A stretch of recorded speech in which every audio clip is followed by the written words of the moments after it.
ऋषि दुर्वासा क्रोध की ज्वालामुखी थे और ये ज्वालामुखी कब और किस पर फट जाए ये कोई नहीं जानता था। इनका क्रोध ही था जिसने समुद्र मंथन तक करवा दिया। ऋषि दुर्वासा महामुनि अत्रि और अनसुईया के छोटे पुत्र थे जो भगवान शंकर के क्रोध से जन्मे थे। एक बार ऋषि दुर्वासा को एक अप्सरा मिली जो वैजयंती की सुंदर माला पहनी हुई थी। ऋषि दुर्वासा ने ना तो कभी ऐसा फूल देखा था और ना ही ऐसी खुशबू को सूंघा था। उन्होंने उस अप्सरा से वो माला ले ली और उसे पहनकर पूरे ब्रह्मांड में घूमने लगे। घूमते घूमते जब वो स्वर्ग पहुँचे तो वहाँ उन्होंने इंद्र को ऐरावत पर बैठा हुआ देखा। उन्होंने इंद्र को वो माला दे दी। इंद्र ने उस माला को ऐरावत को दे दिया। वैजयंती की खुशबू से ऐरावत मतवाला सा हो गया और उसने उस माला को तोड़ दिया। यह देखकर ऋषि दुर्वासा बहुत क्रोधित हुए और उन्होंने इंद्र को श्राप दे दिया कि पूरा स्वर्ग श्रीहीन हो जाएगा।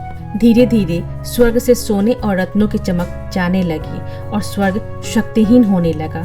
देवताओं के इस हालत का फायदा उठाकर दैत्यराज बलि ने स्वर्ग पर कब्जा कर लिया। अब देवताओं के पास कोई ठौर ठिकाना नहीं था। सारे देवता हतोहताश होकर भगवान विष्णु के पास गए और उन्होंने भगवान विष्णु से कहा कि भगवान दैत्यराज बलि ने स्वर्ग पर कब्जा कर लिया है और सारे दैत्य आग उगल रहे हैं।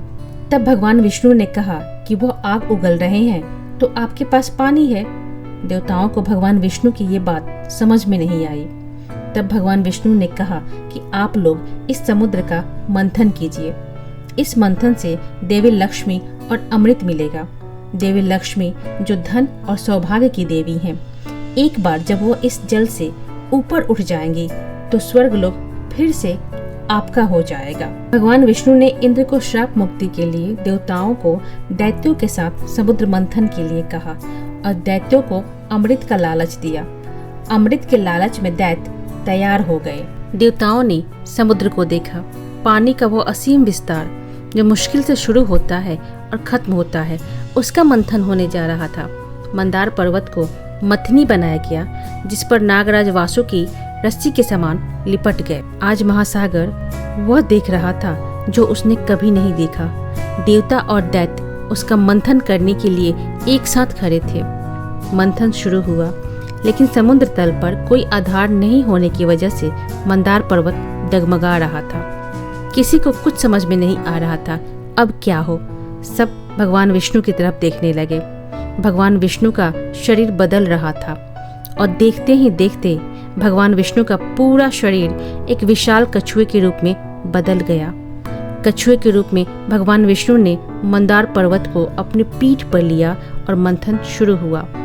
समुद्र मंथन से 14 रत्न निकले थे जिसमें देवी लक्ष्मी और अमृत भी था।